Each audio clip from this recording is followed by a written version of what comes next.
ఓం నమఃశివాయ అందరికీ ముందుగా నమస్కారం ఈ వీడియో చూసే ముందు వీడియో కొట్టి మా ఛానల్ ని సబ్స్క్రైబ్ చేసుకొని ఓం నమఃశివాయ అనే కామెంట్ చేయండి ఆ శివయ్య ఆశీస్సులతో మీకు అంతా మంచే జరుగుతుంది శివకృష్ణులకు యుద్ధం జరుగుతుంది ఆ యుద్ధంలో ఎవరు గెలిచారు ఎవరు ఓడారు ఎలా గెలిచారు ఎందుకు గెలిచారు అసలు శివకృష్ణులకి ఎందుకు యుద్ధం జరిగిందో ఈ వీడియోలో తెలుసుకుందాం చాలా వరకు మహాభారతం అందరికీ తెలిసిందే కానీ చాలా కథలు భాగవతంలో మీకు కనిపిస్తాయి బలి చక్రవర్తి పెద్ద కొడుకు బాణాసురుడు తనకి 1000 చేతులు ఉంటాయి బాణాసురుడు ఒకసారి ఒక ఉద్యానవనంలో విహారానికి వెళ్తాడు ఆ ఉద్యానవనం శివునిది ఆ సమయానికి అక్కడ శివుడు కొడుకు కుమారస్వామి ఆటలాడుతూ ఉంటాడు కుమారస్వామి అద్భుతమైన అందంతో దివ్య తేజస్సుతో వెలిగిపోతూ ఉంటాడు బాణాసురుడు ఆ అందం తేజస్సు చూసి చెప్పలేని ఆశ్చర్యానికి గురవుతాడు అతడు శివుడు కుమారుడు కాబట్టి అలా ఉన్నాడు తాను కూడా శివుని కుమారుడైతే బాగుండునని అనుకొని శివుని కోసం ఘోర తపస్సు చేస్తాడు బాణాసురుడు తపస్సు మెచ్చి శివపార్వతులు ప్రత్యక్షమవుతారు ఏం కావాలో కోరుకో అంటారు అప్పుడు బాణాసురుడు మీకు కొడుకుని అయ్యేలా వరం ఇవ్వండి అని కోరుకుంటాడు దానికి శివుడు తథాస్తు అని వరం ఇస్తాడు ఆయన బోలా శంకరుడు కదా అంతేకాకుండా తన కుమారుడు కుమారస్వామి జన్మించిన చోనితాపురం అను ప్రదేశాన్ని రాజధానిగా చేసి ఆ ప్రాంతం అంతటిని బాణాసురుడిని పరిపాలకుడిగా చేస్తాడు తర్వాత ఆ సోనితాపురానికి రక్షణగా నిరంతరం కాపలా కాస్తూ స్వయంగా నేనే ఉంటానని బాణాసురుడికి వరం ఇస్తాడు పరమశివుడు అగ్నిశిఖల మండే జెండాను వాహనంగా నెమలిని బాణాసురుడికి బహుకరిస్తాడు కుమారస్వామి సాక్షాత్తు రక్షణగా హరివీర భయంకరుడు శివుడు సైన్యాధిపతి కుమారస్వామి అతని 1000 చేతులు ఇక బాణాసురునిలోని రాక్షసుడు కోటి రేట్లు పెరిగిపోయాడు నిరంతరం యుద్ధం చేయాలి అనే కోరిక పెరిగిపోయింది లోకాలు అన్నిటిపైన దాడులు చేస్తాడు ప్రతిచోట తానే గెలిచాడు దేవతలంతా ఓడిపోయి స్వర్గంలో ఏ మూలనో నక్కి జీవిస్తున్నారు ఒక్కరు తిరగబడి బాణాసురుడితో యుద్ధానికి దిగేవారు లేకుండా పోయారు అప్పుడు బాణాసురుడు శివుని వద్దకు వెళ్లి ఓ తండ్రి నాతో ఒక్కడు యుద్ధం చేయడానికి రావడం లేదు యుద్ధం చేయనప్పుడు నాకు 1000 చేతులు ఎందుకు ప్రతి చేతిలో మారణాయుధం ఎందుకు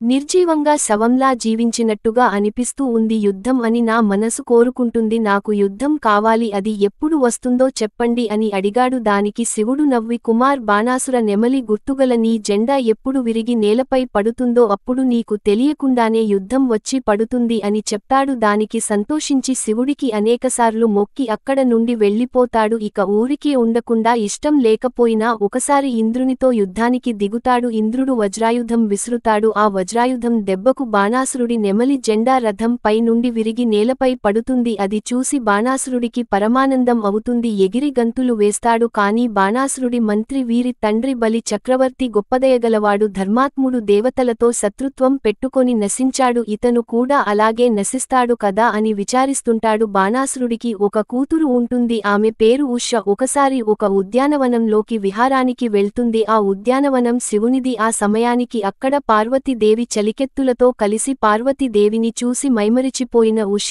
ఆమె వద్దకు వెళ్లి శివుని భార్య అయినందున ఇంత ఆనందంగా ఉన్నావంటూ పొగుడుతుంది అప్పుడు పార్వతీదేవి ఉష మనసు గ్రహించి ఉష వచ్చే వైశాఖమాసం ఒకరోజు నీవు పడుకొని ఉండగా నీకు ఒక కలవొస్తుంది ఆ కలలో నీవు ఏ పురుషునితో జతకడతావో ఆ పురుషుడు నీకు భర్త అవుతాడు అతనితో నీవు కూడా ఇలాగే ఆనంద్ సాహాలతో వివరిస్తావు అని చెప్తుంది ఆ తర్వాత ఒకరోజు రాత్రి ఉష నిద్రించి ఉన్న వేళ ఒక అద్భుతమైన అందగాడు గొప్ప శరీర దారుణంగాల పురుషుడు కలలో వచ్చి ఆమెతో జతకడతాడు మెలకువ వచ్చాక పార్వతీదేవి చెప్పినట్టే కల వచ్చిందని అనుకుంటుంది కాని ఆ పురుషుడు ఎవరు ఎక్కడి వాడు అని తెలుసుకోవడానికి చిత్రలేఖ అను మాయలు తెలిసిన తన చెలికత్తను వెతకడానికి పంపిస్తుంది ఆ చెలికత్త రాజ్యాలు అన్నిటినీ వెతికి ఆ పురుషుడు శ్రీకృష్ణుడు మనవడు ప్రొద్దున మనుడు కుమారుడు అనిరుద్రుడు అని కనిపెట్టి అతడిని తన మాయలతో కృష్ణుడి భవనం నుంచి తెచ్చి ఉష ముందు ఉంచుతుంది వారిద్దరూ ప్రేమలో పడిపోతారు విహరిస్తూ ఆనందిస్తూ ఉంటారు ఈ విషయానికి తెలిసింది వారు వెళ్లి బాణాసురునికి తెలియజేస్తారు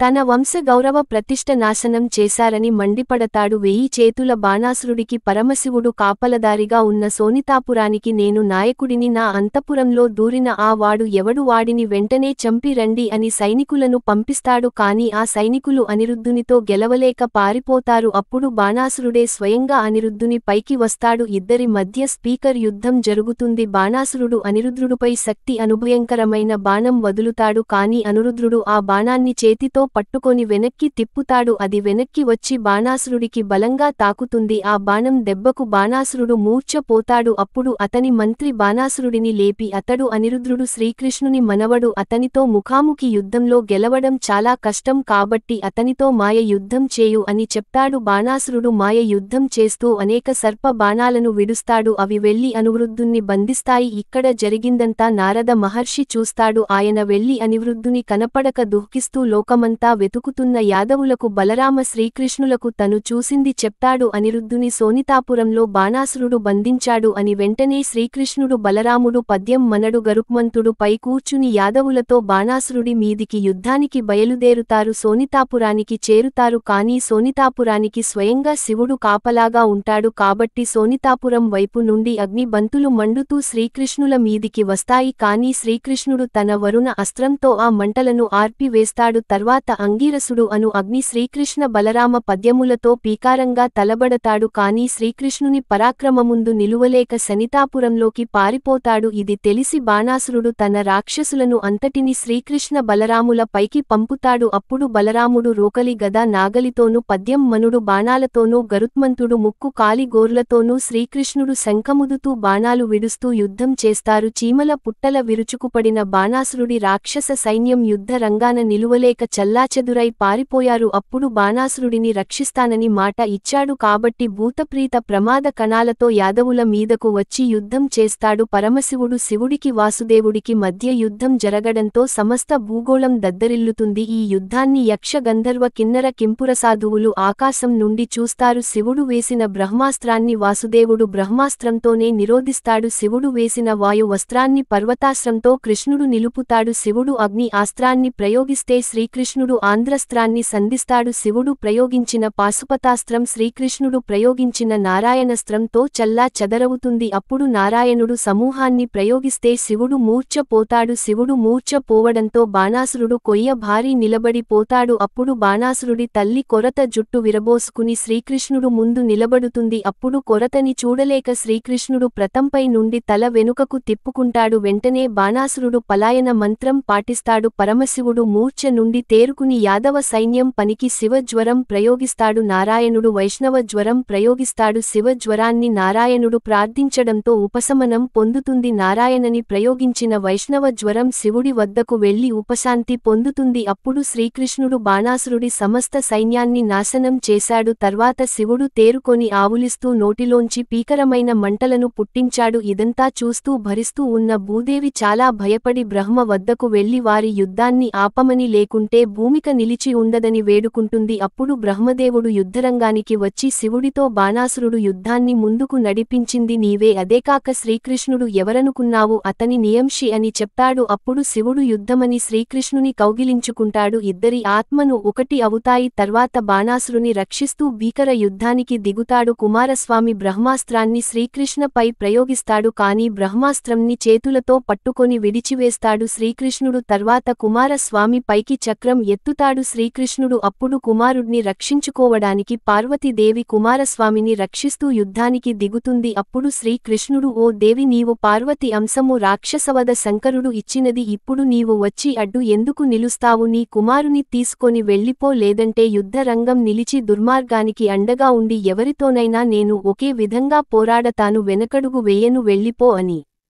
చెప్తాడు. ఆ మాటకు కుమారస్వామిని తీసుకొని వెళ్ళిపోతుంది. ఆ తర్వాత బాణాసురుడు స్వయంగా శ్రీకృష్ణునికి ఎదురుగా నిలుస్తాడు. ఇద్దరు భీకరంగా యుద్ధం చేసుకుంటారు. అతని పూర్తిగా చంపకుండా దేవతలు అడ్డుకుంటారు. శివుడు బాణాసురుడుని రక్షిస్తానని మాట ఇచ్చాడు. అలాగే మహావిష్ణువు కూడా ప్రహ్లాద వంశస్థులను సంహరించనని మాట ఇచ్చాడు. కనుక బాణాసురుడిని నువ్వు చంపకూడదని వేడుకుంటాడు. కానీ శ్రీకృష్ణుడు అతని 1000 చేతుల వల్లే ఇంత గర్వంతో ఉన్నాడని సుదర్శన చక్రంతో బాణాసురుడి సహస్ర బావులలో మిగతా వాటిని ఖండిస్తుంది. ఇది శ్రీకృష్ణ శంకరులు యుద్ధం కథ.